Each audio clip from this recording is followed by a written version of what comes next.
Good. Okay. I'm Which is, going off. this is also like coming like right into to where we are as we get to the point where we even begin to feel confident that we know we now have a full toolbox. It's set. And without going right into freak mode, if we can get into that, like, let's collect ourselves and think, all right, this is going on and blah, blah, blah. And like you were able to say, okay, we know what we have to do. Let's just get it done. Let's more, instead of being in freak mode and being like, oh, I'm not gonna be able to do this or that, or you get to the point where you're like, I can do this because Yep. you know, I've already, and you've already tested yourself many times. Yeah. And the reaction is, you know, reactions are always going to be different. Some are super hard, some are super easy, but it's all that learning along the way, and the way that, okay, what didn't work last time? I'm going to try not to do that again. Where was my mind in this one? You know, and we get to that point where we're able to put ourselves in a different position where we used to be maybe freak and run or avoidance or total like breakdown, depending on what the situation was. Mhm. You get to the point where you're so confident, not cocky by any means. You just get to this calmness where you know you're going to perform better from the calm rather than the chaos. That's the truth. And it becomes so much more manageable, that things that seemed unattainable or you couldn't handle it that way, no way, that all of a sudden you're like, wow, holy shit, I just did that. Like, and I did it with that calm mind without the freak out. It's almost like not the action, because once you're in action, you are like that. You're a delegator. It's just all, it's all the preview stuff. It's all the what if. It's what's going on in your mind prior. Yes, What if this happens? exactly. What if that doesn't happen? It's all that stuff that just like completely throws you off. Exactly. But if you get to, so I'm just gonna start to kind of like bring us like right in here. So we've been going over, Colleen, we're going over a book called The Gap in the Gain by Dan Sullivan and Ben Hardy. And it's this really great mind exercise that takes you through all these chapters of either being in the gap or in the gain. And we're almost to the end of the book. But when you go through, let me see if I can share my desktop. All right, let me put us in the corner for a second. Look at you. Look, you're such an expert. Try. Here we go.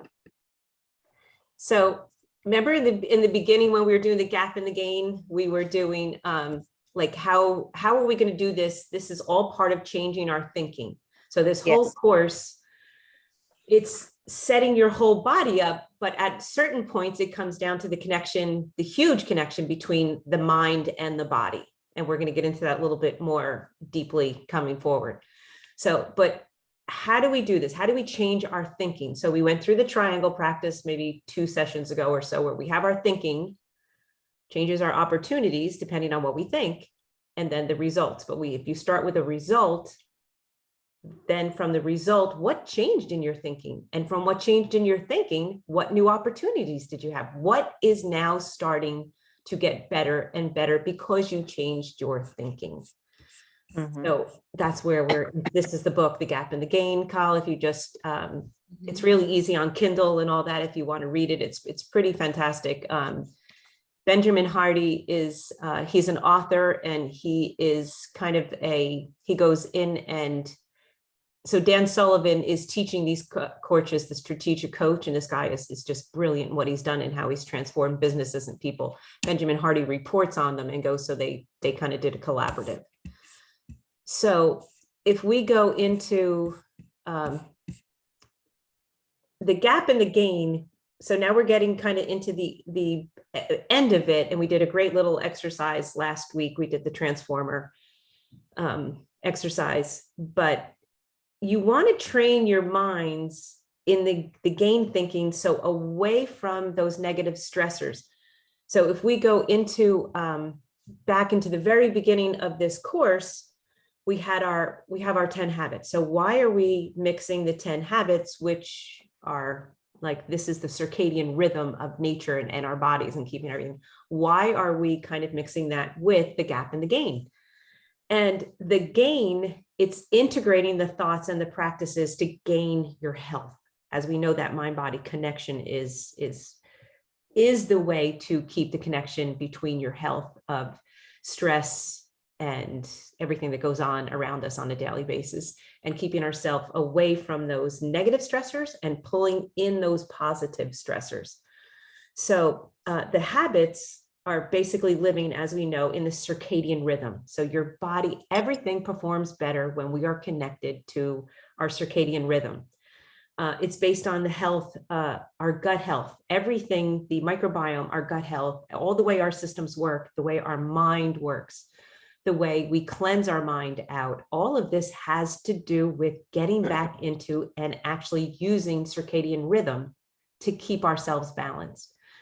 And probably since, way back, like the turn of the century and then into the Industrial Revolution and all that, with all these new improvements, our societies in general have gotten so out of circadian rhythm. We can eat too much. We can stay up too late. We have lights on too many times of the day. We have things coming at us from every direction, everything that's pulling us out of rhythm. So in this course, we are trying to get back into the circadian rhythm, getting back into balance with nature, which is how we stay balanced and healthy. And as we're going to get in a little bit further and deeper into like intermittent fasting and all, that is where the brain actually gets more intelligent. And once the brain and the body connection is more intelligent, you start to lose those aging things that just are supposed to happen to us as we get older. That's not true. It is not the way the body was designed. The body was designed to gradually get better, faster, stronger, and cleaner, more dense, rather than frailty and falling apart and losing life. We've created this ourselves as a society to become this decrepit, nursing home bound human at the end. And if you go back into thousands of years before and societies, the elders were the elders, and they were looked upon for wisdom and strength and guidance and knowledge. We basically take our elders now and put them in this cozy little comfortable padded box and put them away in a nursing home or something. But it's because we've allowed our bodies to decline in this fashion. So the way we teach in this course, we have our 10 habits. So we have our early or later dinner, early to bed, start the day right, breath body practice, plant-based diet, not meaning vegan or anything, but adding more plant phytonutrients and diversity and all that to keep us healthy. Self-massage, sitting in silence, which nourishes the mind. There's that mind connection. Healthier eating guidelines, these better circadian rhythms for the body, but along with the food body. Remember our 5 body koshas and all this connection. So that's where we're going to get into a little bit more into the intermittent fasting, how that keeps us connected. Staying aware of our senses, which we totally pretty much overuse and ignore in our society. Super important to keep, as we've gone through in probably a couple months ago in courses, between our eyes and our sight and our smell and everything that gets overwhelmed in our societies. And then meditation, that sitting in silence and that meditation is so important to grounding us and keeping us. But that 10th one is the hardest for everyone. The 10th one is that easeful living, which we all are like, oh, we can't do that anymore in this society. How can we be easeful living? Well, Maureen kind of just gave us an example of it. She's going through chaos. She's lost both of her parents. Shit's going on. Maureen was sick. Work is still going on in craziness for Maureen. But through all of this, in this last almost a year now of Maureen dealing and doing this course and going through things, she's been able to almost easeful live through all of these circumstances and keep her head on straight and keep her wits about her and not fall ill to you can get real anxiety dealing with all this, and then your nervous system gets off, your digestion gets off. All of this has become normal for our society. like absolutely daily.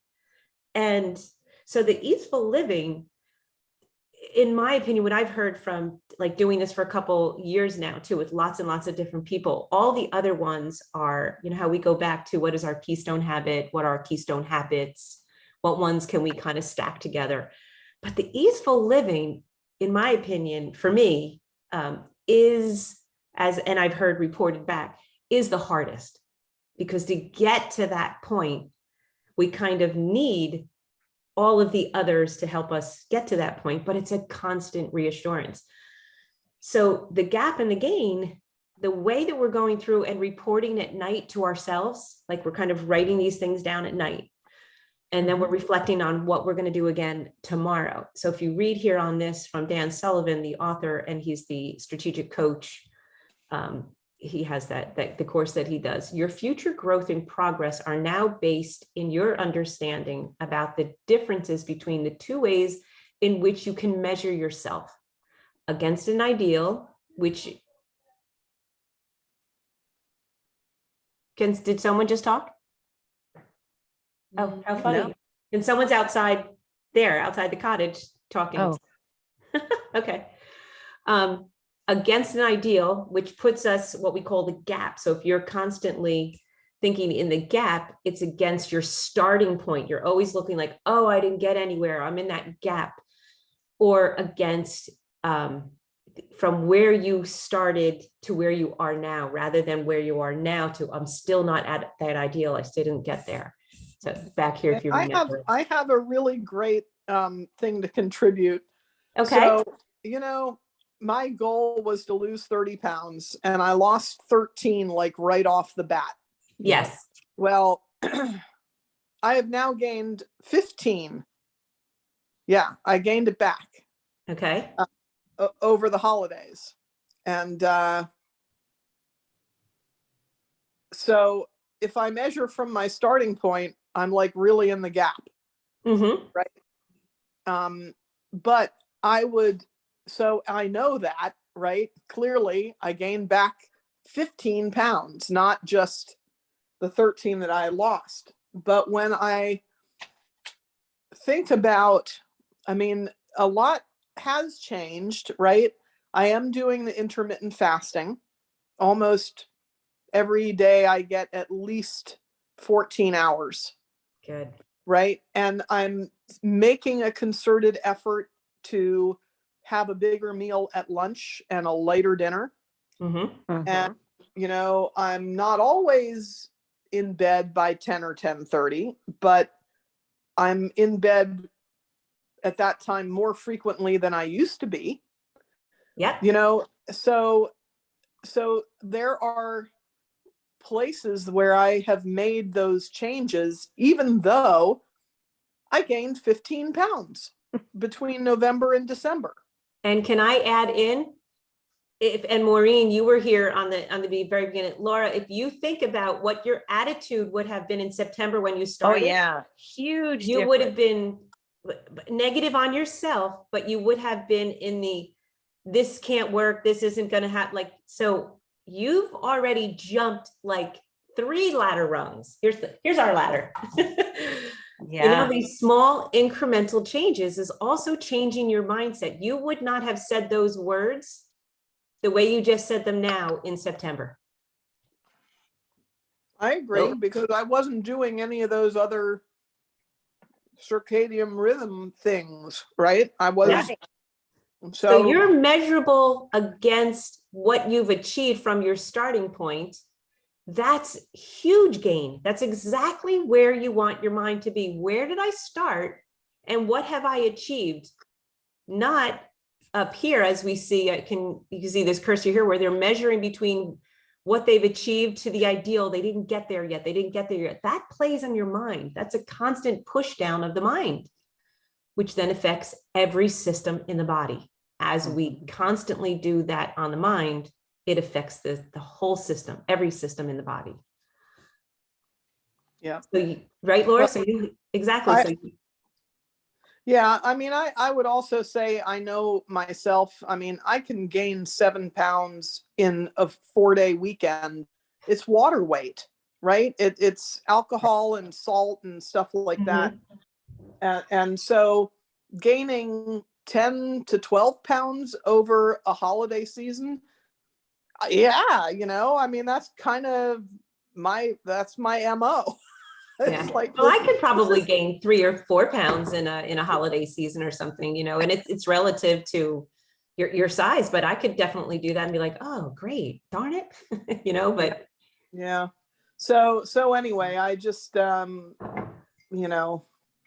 not happy about the weight gain, but do recognize that I'm doing other things that are good for me. right. Yes. So, And you're continuing now, again, you have in your mind, okay, like you're not on progress to where you want to be, and that's okay. But you also now know, okay, I kind of know I did this, this, and this, and this is how I got here.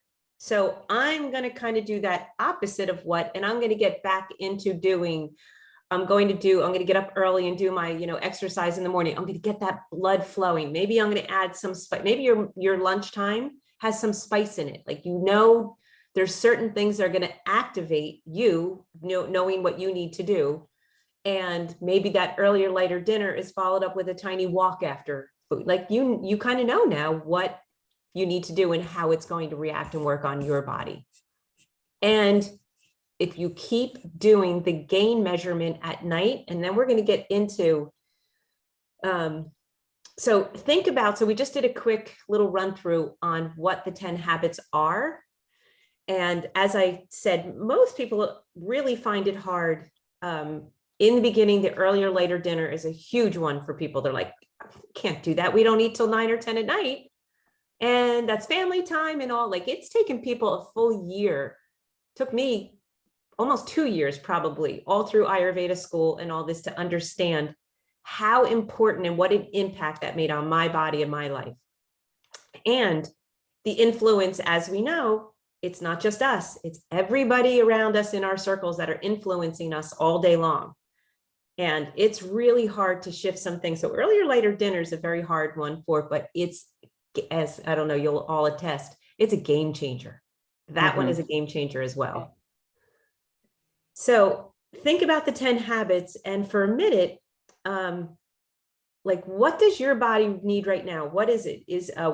What would be, in your opinion, the most important, or what part of the 10 habits is right now, say, we're going to go up here, back up into our ideal. Like, what is your ideal in the 10 habits? I know in the very beginning, we kind of went through with our ideal, like what our notion of like what we wanted to do for 2022 and what our ideal was. But if you were to think of it just in the 10 habits, what would that ideal be? So for me, I just have said, pretty much that easeful living, but I'm reflecting it on using the healthier eating guides back to the simplicity of intermittent fasting, or like fast mimicking diet kind of thing, like bringing the body down. Because what I've recently learned, I did a lot of little workshopy things. Anyone ever hear of Lex Friedman? He's like super smart. He's probably somewhere, Colleen, in our kids' age,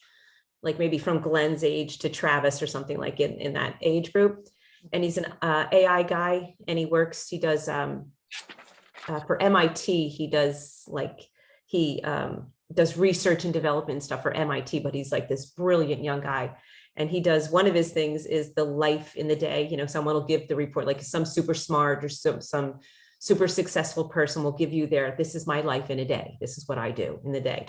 So Lex Friedman is like super, and he has done tons and tons of research himself, going through and doing all this, that intermittent fasting is just, and we're calling it intermittent fasting, but if you go back a century ago, or if you go back thousands of years, the scarcity of food, it was so that was it. Like you hunted for your next food. Like you didn't go to the refrigerator or go to a vending machine and open. Like you had to search out food, and then you had to get your food, then you had to kind of eat it. And then it never was it just hours. It was like days maybe before you ate again. Right. But the mind and the body and all that was an optimal, conditioning and all this. And without intermittent fasting, just in the last, I think, 3 decades, 3 or 4 decades, 4 tops, the sizes of our cognitive or of our hypothalamus has actually shrunk. It is smaller. Domesticated dogs, their brain now is smaller than like a wolf or a well, coyote in size is not, but the wolf, which is more kind of closely related to the domesticated dog. And they're finding that it all has to do with the amount and the availability during the day, how many times we eat. So if you add the obesity rate in this Western world, the standard American diet and all this, cognitively, there's more Alzheimer's, there's more dementia, there's more seizures, there's more autism, asthma. All of this has to do with actually the availability of food, too much food, too often food, and not any, ever cleansing the body and the brain out. And the brain is actually shrinking. So the cognitive developed part, the hypothalamus and the bigginies, actually, we're deteriorating, we're losing that. And as we get back into circadian rhythm and cleaning the mind out, as we went back in the very beginning of the course, we learned the earlier light of dinner is so that your body can get rid of everything. This is how it was designed to do. By dark, like, we're done. The body doesn't want to keep eating. It wants to start setting up for its cleansing and detox. But because we've changed in society to stay up late and eat with our lights on and all this till midnight or so, the body's never cleansing. And the brain is only going to cleanse one time at night when it's not doing anything else but sleeping and cleansing. So this all has, so if we pull in the gap and the gain into what is maybe your important, do you need more phytonutrients? Like, is the healthier eating guides better for you right now? Are you just overworked? Do you need to rest? Do you need more activity? So do you need breath body practice? Like, what's kind of an ideal right now for you to kind of focus on or just look at? So keep that in mind. We won't get to the, oh, this was just the effects of the wild. This is different. We'll go over that after. So back again, your thinking, your opportunity, your results. The way you start to think about things is going to open up more opportunities for you, which then gives you better results. Once you have better results, your thinking changes. And then as your thinking changes, you develop more opportunities. And then the triangle continues to go. So I had so as we do so much, I had an example here, and Katie was going to come on for a minute, but she's got 4 kids going in every different direction. But I asked if it was okay. So these habits and the gap and the gain and reporting these at night, which is so important for us. We kind of know what we're doing, and at night, it's funny. So you write down your 3 gains, but you start to does anyone else like kind of lie or justify to themselves, like, well, I didn't do that one because I did another one, or I didn't quite do this. I didn't have enough energy or something. So it's as we see what we're going to write down, sometimes it's like, oh, well, it looks a little bit better on paper if I kind of fudge it a little bit. Or maybe you look at it and you say, oh, I didn't do enough here. I'm in that gap thinking. So I'm going to push myself harder and harder. We have that constant go mindset. So Katie, being that pitta, that go and that have to perform and have to add on and have to take care of everybody and all, Katie was doing really, really well. And then before Christmas, getting ready to come home, then come up here home, then come up here, and the week traveling, all this, she started to not pay attention to herself and her body and started to break things down, because she still kept pushing her through that like perfectionism, that do more, and don't do the resting, don't kind of lay down. And also when we at night go into our journals, it's really important to be honest with ourselves and write the things down, and write the 3 little wins down for the day. And one of them might be, I took a nap. So that's it. You write down your wins for the 3 things that you're grateful so- for, and your wins for the day. Yep. So the gap and the gain, I don't know if you can see my little book here. So on the one side, so you divide like a little journal piece of paper. Mine just happens to be my calendar in half. And on the one side, you do 3 wins for the day. It could be work related, it could be friendship, it could be relationships, it could be anything, feelings, anything that happened to you that you want to write down because it was a win for you for that day. Yeah. And then you divide the paper down and then you write 3 important things that you want to do or you want to see happen for The tomorrow. next day. Mhm. So you kind of keep going back. So before you go to bed, you're going to reread your list of things that made you happy that day, that were a gain for you. And then you're going to reread what you did, what you want to do for tomorrow.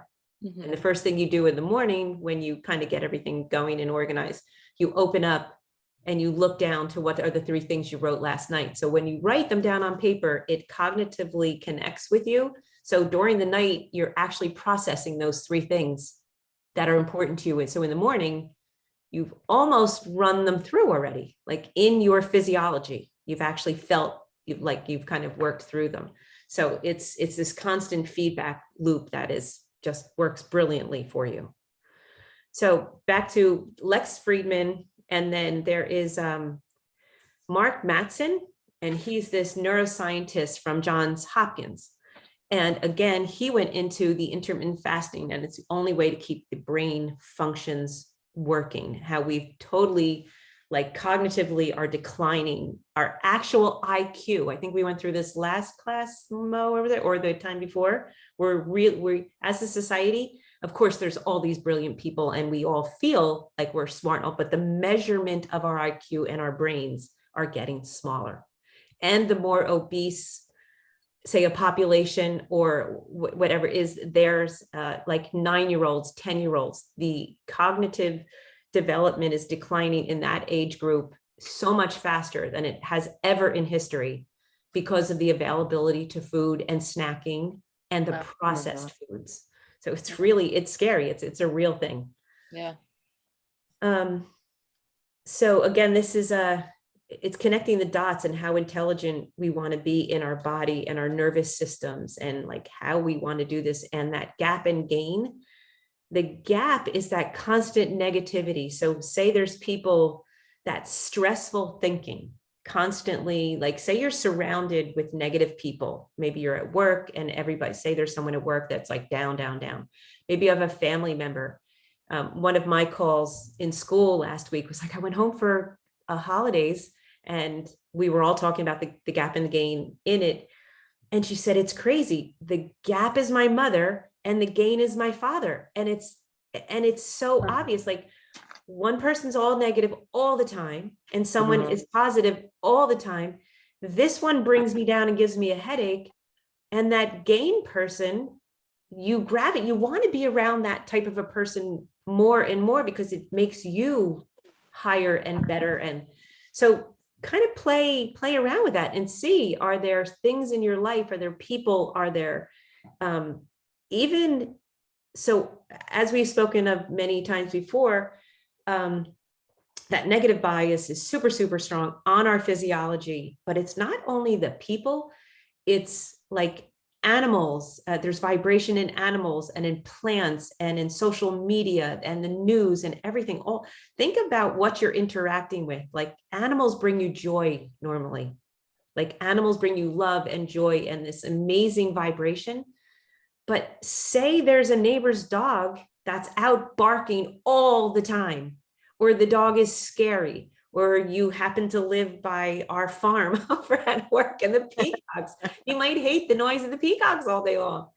Someone might be blowing their leaf blower, like all these things are keeping your mind in the gap because they annoy you, but they also bring the vibration of your body down. So in all of this, again, is our ecosystem. We have to always pay attention to what ecosystem are we choosing to be in, and what ecosystem are we just allowing ourselves to be subject to? Because we have a choice. So like certain things, you might have to remove yourself from certain situations or somehow make them better, or maybe your mind can change with someone or something or whatever.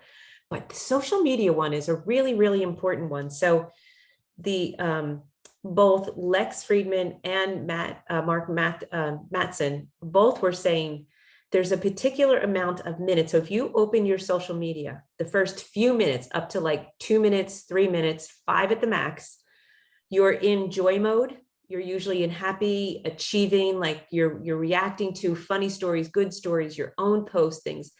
And then immediately after that, you get that switch into comparison. You start comparing yourselves. You start feeling less of. Someone's better than you. Someone's prettier than you. Someone's skinnier than you. Shit, look what they can bake. I can't do that. Darn, she's running, the 3rd marathon of the week. You know what I mean? Like whatever it is, or, oh, he has a, 6-figure business and he's only been in business for 6 months, something. All of a sudden you're in the gap. You're comparing yourself to all of this that's going on.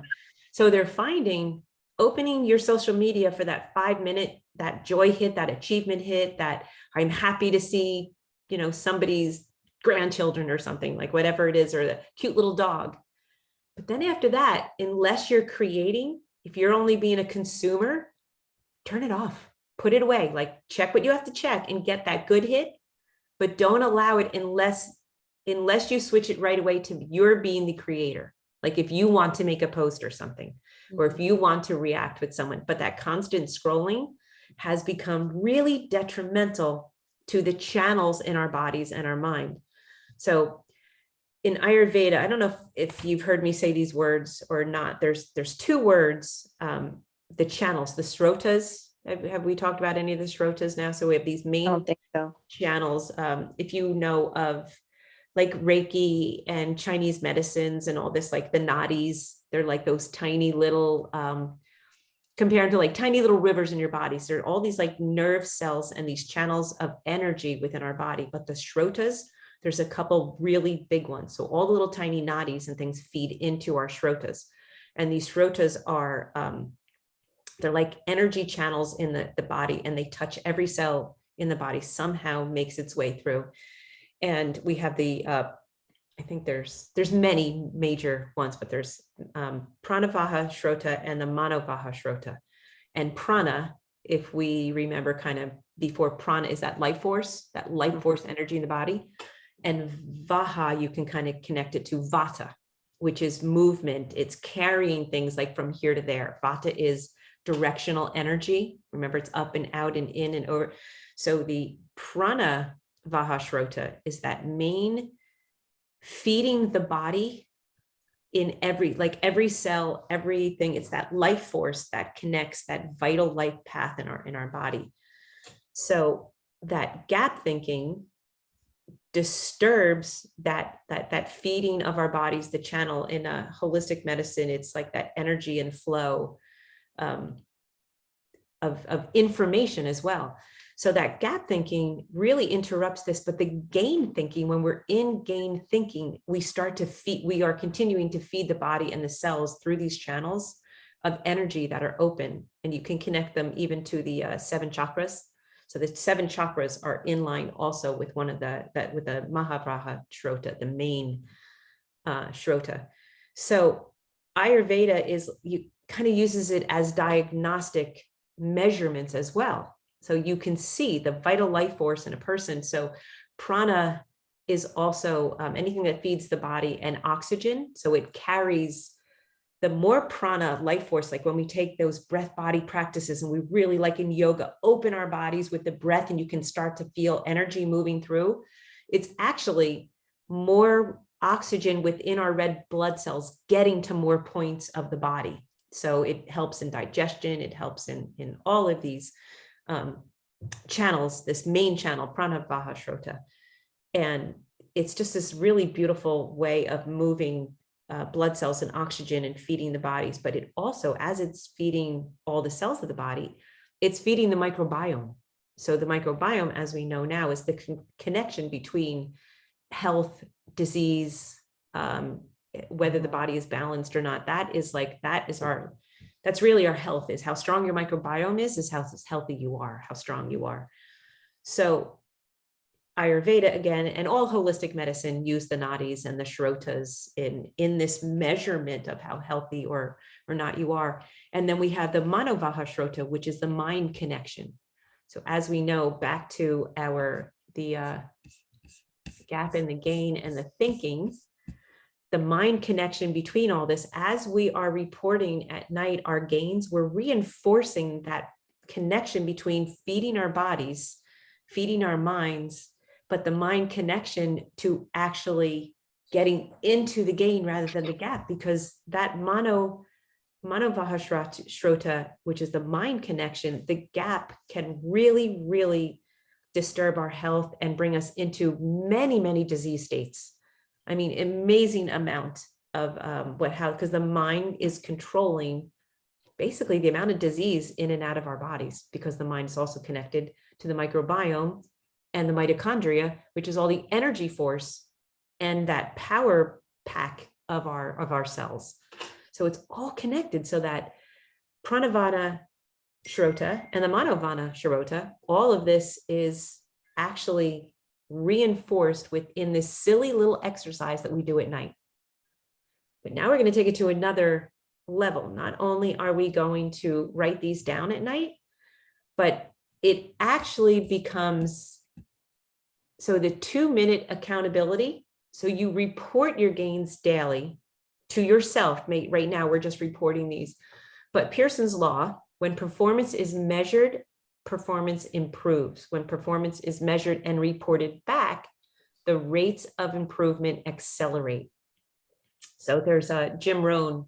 I don't know if you ever hear or follow Jim Rohn too. He's a podcaster, and he's behavioral science. What gets measured gets done. Yeah. And it's I very believe that. basic. Very What you wholehearted. measure gets done. So List maker. list maker, yes. So Pearson's law is pretty cool. It's pretty like spot on. So as our performance gets measured, it's actually reinforcing us to want to do it more and again. So what I'm going to have us do is not only do the little our 3 minutes, what's it take us, maybe 3 minutes at night to do this, and then 3 minutes again to read them in the morning. But we're going to get into not only reporting it, but if there's someone in your household that you're close with, if there's someone in this group, or someone in work or something, or a very close friend you have or whatever, we're going to take a couple of minutes every day, every other day, as much as you can. And we're going to kind of like set up accountability partners. Because as you take 2 seconds and actually share it with someone who has a connection to you, it accelerates it, it reinforces, and it actually makes it more achievable continually. Like the goal gets easier and easier, but it gets better and better for your whole body, for your system. So I guess it could be, I don't know if anyone has like a training partner, an accountability partner. A lot of people have training ones where you wake up in the morning and someone is there to help you because they've got their sneakers on, or they're meeting you already, or someone you're going to meet at yoga or at the gym or whatever it is. The accountability in everything is stronger when we do it in groups. So like even this group that we're in right now, as we're doing things together, everything gets usually done faster, and you continue because you're part of a community and a group, which is kind of crazy. The measurable amount of health on people who live in a community or share within a community is always greater than the single unit. So through this whole pandemic and through this thing, we became isolated and separate and keep yourselves, and we're feeding back and forth all day long. People that we're with, our microbiomes are exchanging just through touch and speech. And as we get closer to someone, the microbiome is actually being shared constantly back and forth between everyone you come in contact with. So we get stronger being with people. And through this pandemic, we were told, no, go home, shut it up, put all your masks on, stay away. Like, don't. It actually, for a lot of people, added to illness and to, ill ease and distress of the body and the mind. And it really kind of was counterproductive to what we could have done more as a community. But so the 2-minute accountability, report your gains daily.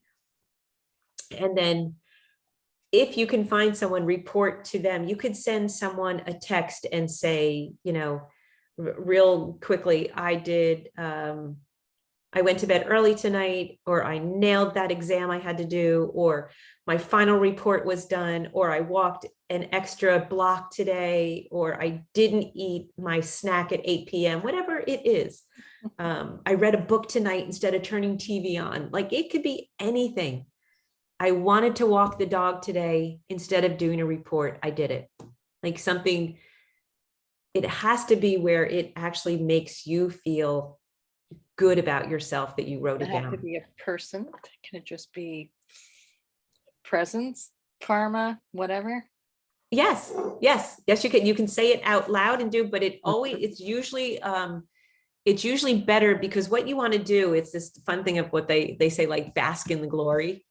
Kind of a thing. It's a reinforcement to you. So say I said to you, I had to finish a section on my website, or no, my gain was, I finished this section of my website, say that had been, like, pining on me forever.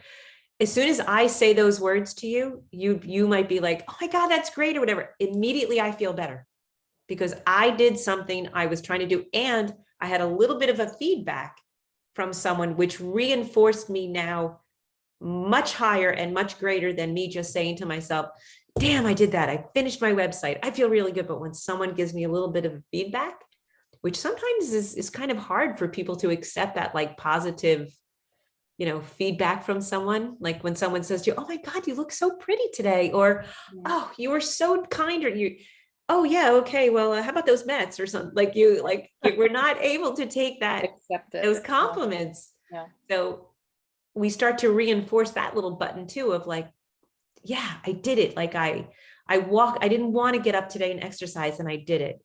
Or, God, I just wanted that ice cream before bed. I didn't do it. Like, something silly, or I had a report to do and I finished it. So as you say it to someone, that reinforcement of getting it back it just gets us to another level again. And again, this is just a Hemingway thing. There's nothing noble in being superior to our fellow man. True nobility is being superior to your former self. Yes. So we're going to do a quick little, probably about a 10-minute exercise right now. Thinking back in time. It could be last week, it could be last month, it could be a year ago. Go back into a portion of yourself, your former self, and think about where you were, and think about the gap in the gain. So think about the gain side of it, where you were at this particular point in time. So pick any time and bring yourself down to the measure, to the start point. And then we're going to think of things that we have achieved within this framework of maybe something we've been working on, or something our former self didn't do. But now, since we've been working on the gap and the gain, or we've gone through some of the habits, or we've changed some things, what has changed? Maybe who is not in your circle anymore? What are you not doing? Maybe you're going to bed earlier. Like, how was your former self in your start position, to a little bit of where are you achieving, where's your level, like, right now? Like, and you can choose anything of where you were. Were you trying to work on relationships? Were you trying to work on job performance? Were you trying to work, like Laura was going for her weight, but she could change it now completely. Her thought could be on her prior job to now being in the new job, or Do a better job now. Or- Yeah. yeah, exactly. So it's a reflective exercise. So you're reporting on your former self.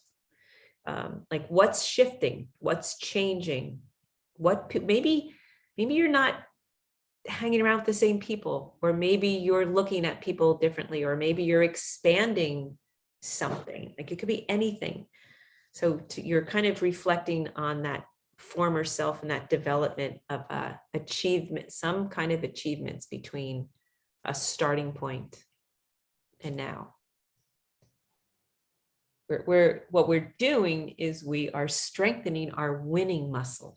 So winnings and reporting the gains and all actually is like a muscle. So we can actually develop this muscle, and you want to get to the point where that former self is looked on like, wow, this is what I've achieved in, in these steps and in this.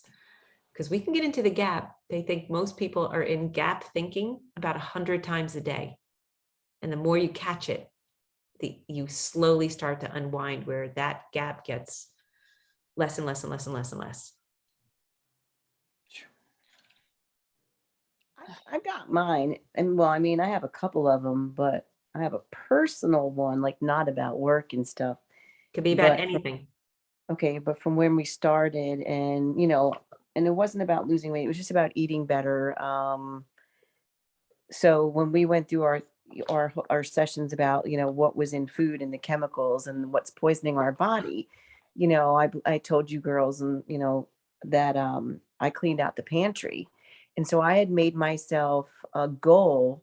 And it wasn't an overnight thing. It was like, okay, I want to get to this point over time of more homemade Yeah. foods and than ever before. So when I tell you that, it's actually like I giggle at myself sometimes. I'm like, okay, Betty Crocker's got nothing on me now, because we have homemade breads, homemade pastas. If he has a sweet tooth, I'm like, okay, let me go make you something. And I'm talking like from brown rice flour or Yeah. almond flour, things that are good for him, that still have that, but it's all natural sweetness and no Yep. preservatives, to the point where my spoiled husband now, as I say, he's like, you're going to bake, right? And I'm like, oh yes, don't go buy cookies. Don't whatever. There is not any store-bought cookie or cake or anything in this house. And there used to be, and now there's none of it. And that None of it. alone is yeah. a gain, right? Because that will make you feel better knowing A, you made it, and B, it has real ingredients. Oh yeah. So who cares if you have a feel little like sugar here and I'm there? like, that was good. The first time I made pasta and it didn't taste like crap, I'm like, yes, just and just from different things, tried the, gluten-free and other stuff like that. And having fun with it, to the point where even he's like, I feel like we eat better. I'm like, we do. We're eating fresh. Yes. We get And a you're- lot of vegetables, we eat those, but this is like, we're homemaking everything that's like on the side as much as possible. And your body, your brain, everything is going to, benefit from that. Oh yeah. And I'm becoming a better baker. Yes. That's But yeah, that's we did been it. a win for us. Did a lot of baking around the holidays, but it's so funny because you pull out so my old recipes, this is probably a very good gain for me. So the old recipes, I was like, oh, it's Christmas time. I'm just going to make everything in the old traditional recipes. So call this 3 years ago. Mm-hmm. And as we get in closer and closer, and now again, this year, every recipe had scratches, and I substituted all these different things out, and everybody was still eating their biscotti, still eating their cookies, but I subbed out that disgusting white cane sugar or whatever. Like, say 3 years ago, it was just like, oh, it's for other people. I want them to taste what they think it's supposed to taste like. So I would put all the normal ingredients in it, but I knew that it wasn't good for our bodies. So like, why would I give my friends something that I'm not going to eat? Right. So I slowly started changing them. And then this year I was like, they're all going into how I would eat them. And it's so easy and so simple, but the body can process it. So it's not a hit of a sugar rush anymore. And it's something Just really needs to taste good. That's all that counts. It doesn't matter. Exactly. And they don't know it because you don't even tell them. Yep. So all these little things. So as we're saying it, this is all bringing like smiles to our faces. Like it's something we accomplished. It's something we did that's making our bodies, our minds, our channels, what we want to do. I mean, the ultimate goal in life, as we know in Ayurveda and all, there's the 4 pillars of life. And as we go through the last is moksha. It's liberation. We want to get to that point where the body has gone through all of its life's experiences and all that, but that our life ending, all those end, say 20 years or so, that we can still put on our shoes and go out and walk and meet the grandkids or go do family things or neighbor things with healthy minds and bodies. Like our channels should still be open. They should not be decrepit and declining. And, it's not the way we're not supposed to be falling apart. So all of these little steps of things we're doing and reinforcing the mind. This is the mind connection to the body is and has to be strong and vibrant and really positive. And like you were saying in the beginning, Colleen, before anyone got on, so just because I've known you practically my whole life and the artistic and all that, you're very Vata. So you're what I call Vata Kapha.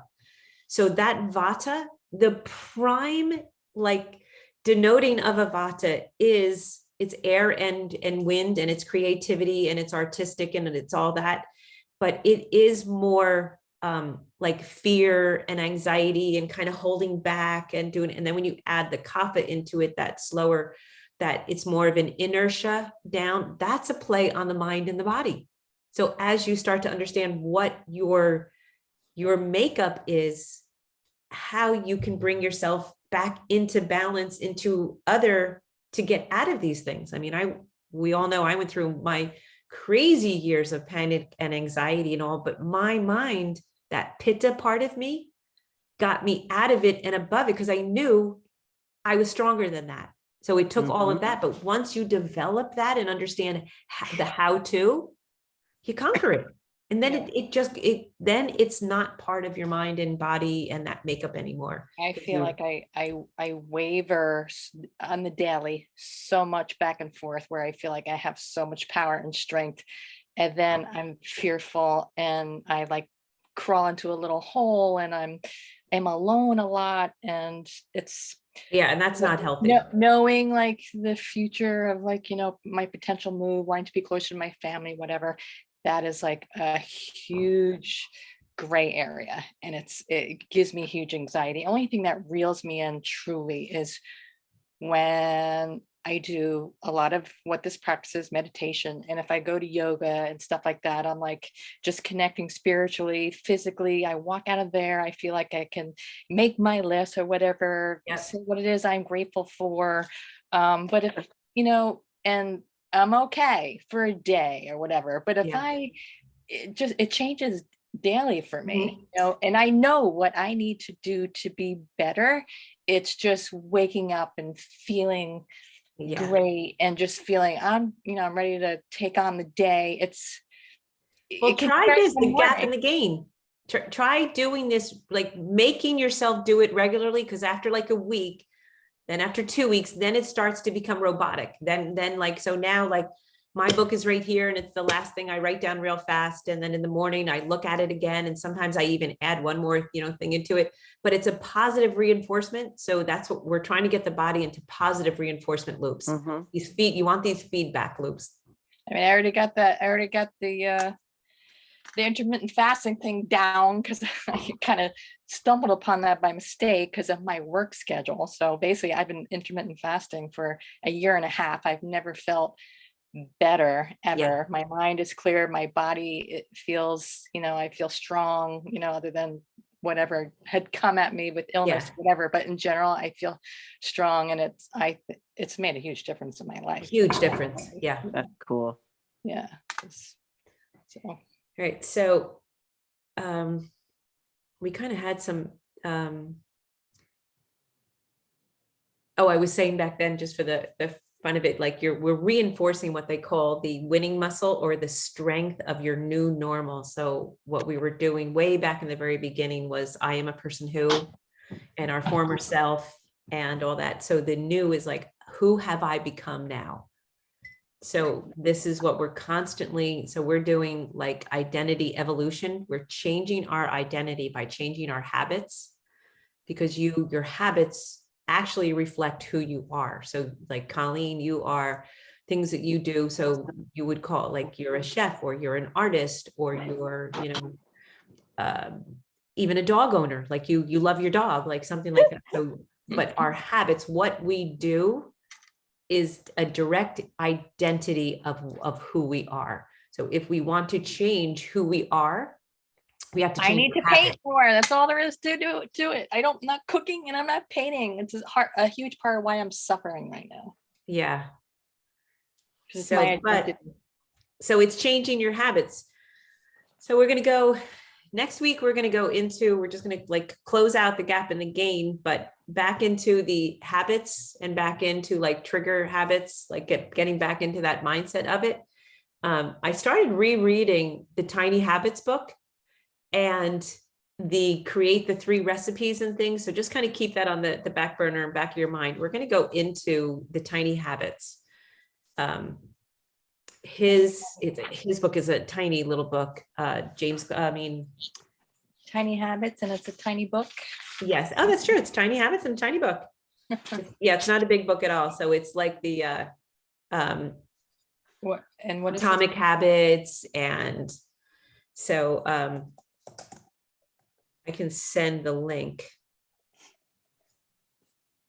So yeah, BJ Fogg is such a sweet, kind, like if you ever hear him talk, he's very sweet, kind person. And he is the author of the Tiny Habits. And it's what we're going to get into. We're going to kind of get into what we're going to do for 2022. But you know how like Atomic Habits and the beginning when we were doing it, how we were doing our ladder rung, like tiny little incremental steps. For 2022, we're going to even start off. So say in 2022, you have something that you really want to do, but it could be borderline, like not really achievable. We're going to break it down into these tiny, tiny little habits that then are going to lead to the Kaizen, to those tiny habits. Yeah. So it's this really fun mindset that we're going to go through. And in BJ Fogg's theories, he's a little bit different than James Clear and Benjamin Hardy, like a little bit different within there. So I like the comparison between the 3 mindsets and the just the change in the identities and their behavioral science developments and things are really pretty cool, but they're all a little bit different. So BJ Fogg, I think you'll enjoy. He's got a couple quick little things too. We're going to do like a Monday to Friday little exercise. So this is all coming in a couple in the weeks to come. But it's amazing how, as all these little things and we're really going to work on the channels and opening, as these things become better, stronger, like more fit, like you would think of your muscles being fit, we're going to get the whole, like the cells or all the way down to the mitochondria. So like when we're going to like rewild our habits, because now the season's going to go from winter back into spring when things are going to start growing and we can take advantage. So when you're in that shower and it's on nice and warm, like I was like, holy shit, because it was yesterday was my birthday, as we all know, and it was effing cold here. It was 1 or 2 Cold. feels 1 or 2 degrees. That's feels like. ridiculous. No. 1 or 2 degrees. What? Yep, the feels like. So it was probably 12 or 13, but the feels like was 1 or 2. And I shower out here in the cottage and the heat is kind of low in the morning. So I was like, holy frig, I can't believe I'm torturing myself. And, morning, and I take my nice hot shower, do my hair, do whatever. And then it's like, okay, well, right down to freezing cold. And you just cold, like just freeze. And you get like, holy shit, I can conquer the world. Like you just, and then, your mitochondria is like doing the dance, like, holy shit, thank you. We just scraped out all the old shit and only the strong ones are staying. I mean, why do you think there's that cryo that, those Cryogenics, cold yeah. things? Yes, where Yeah. people walk into those tanks and freeze themselves for them. 2 minutes. Well, I got to do it in the pool until Thanksgiving, but then Kevin's like, trees are coming down, like all the leaves are coming. We have to close the pool up. I might try that. I might give that a try. We have that downtown here. I might give it a try. Do it. You know what, Colleen? Don't even waste your money there. Try it right in your own shower first. Just do it in your shower right at the end, and you just have to get Cold water, ready. just jump it in cold water. No, you don't have to jump in cold. Do your warm shower Mhm. and then turn it cold. Okay. And Right before again, you're done. start little. Don't turn it on and say, oh, I didn't go a whole minute. I'm a failure. You want to get to the point where you're like, all right, I can do anything for 10 seconds. Right. And you literally turn it on for 10 seconds and then say next week, you're like, okay, I can do 20 seconds. All You know. right. Sounds like a plan. So, all right, so we're gonna go into the bigger, that we're gonna take in the habits to 2022, and we're gonna kind of mix in the BJ Fogg and the James Clear and the Benjamin Hardy. We're gonna kind of mix up their theories and things, and really, we're gonna design our 2022 to be like kick-ass and whatever what we want. That former self is gonna be like, holy shit, who are you? And it's Hey, and it- I want your guys' help to like kick this 30 pounds off. And now it's 45, it's not 30.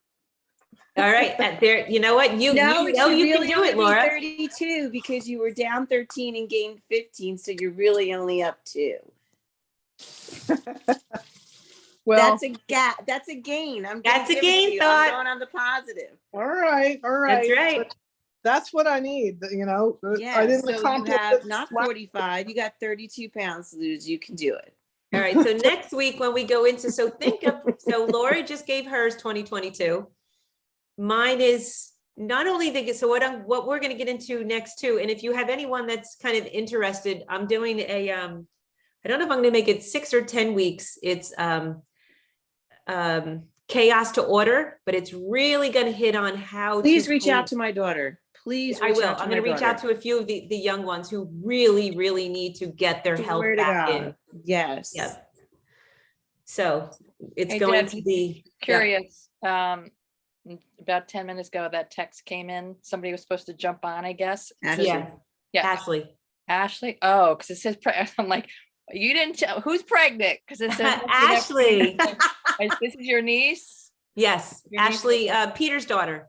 Okay. Wow. Okay. Wasn't sure if it was one of your kids. I was like, what? I'm like, no, I need it to be one of mine. Me, I too. Me too. Me too. Right? I know. Come I'm on. patiently waiting. It never You're so happened. cute. I don't think I'll be a grandma. God. No, I'm gonna be. I'm just See, Have yeah, to be you will be. Maybe just not Yep. right yet. I will be, but definitely not gonna be anytime soon. no, agree. I'll share. Yeah, but Okay. Yeah, share. you already share. You're already sharing. mhm. Appreciate you sharing.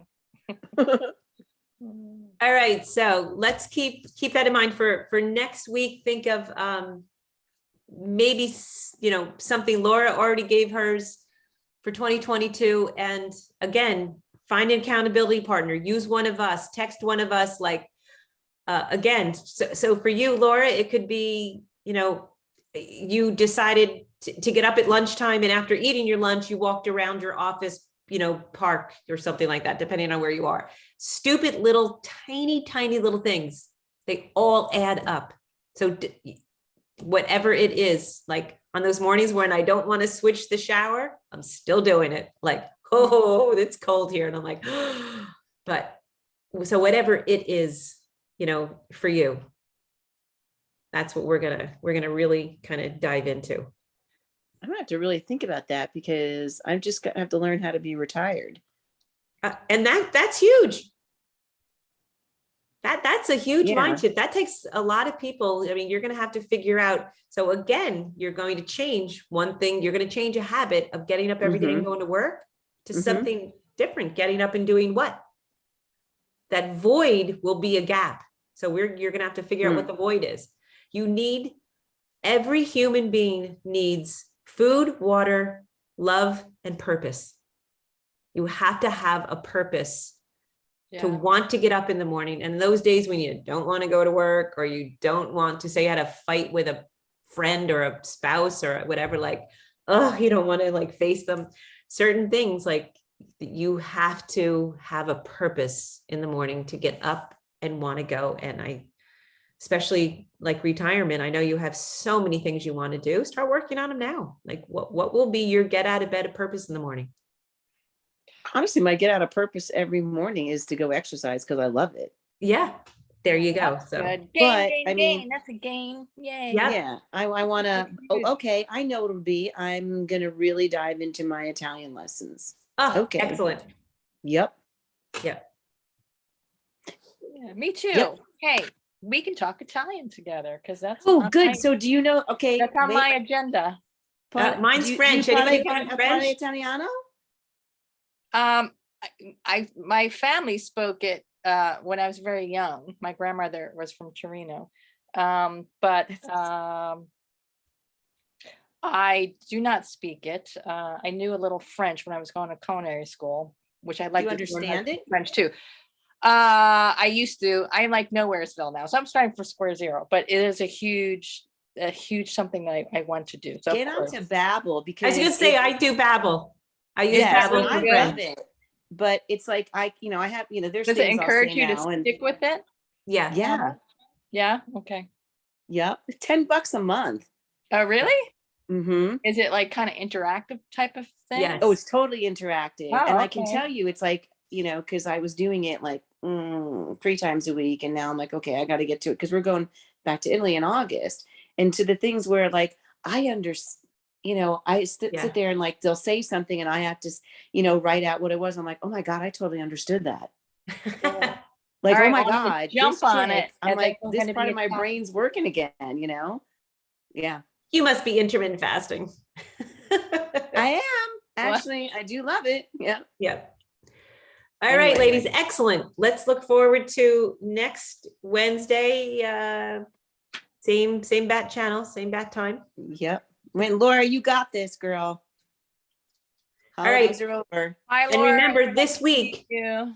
keep trying to write in Thanks, your gap everybody. in your gain and find someone to report it to, like every day, every other day. Even if it's one of us, send a text and then get a little bit of feedback. And then maybe the person like will respond back to you, whatever, like, let's get in the habit.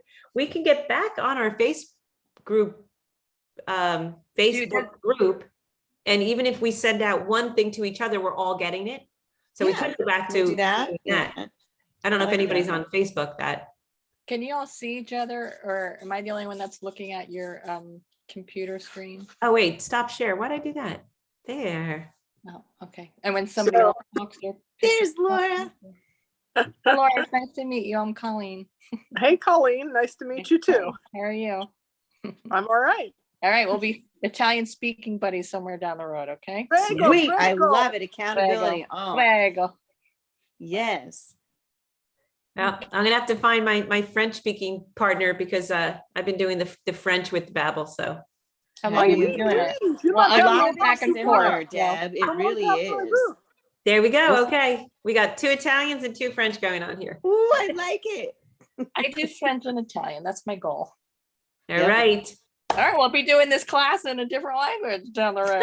Oh, we're all crap. gonna be like, we'll have to throw in a couple Spanish and. Yeah, that. Why Yeah, not? okay. No. Cool.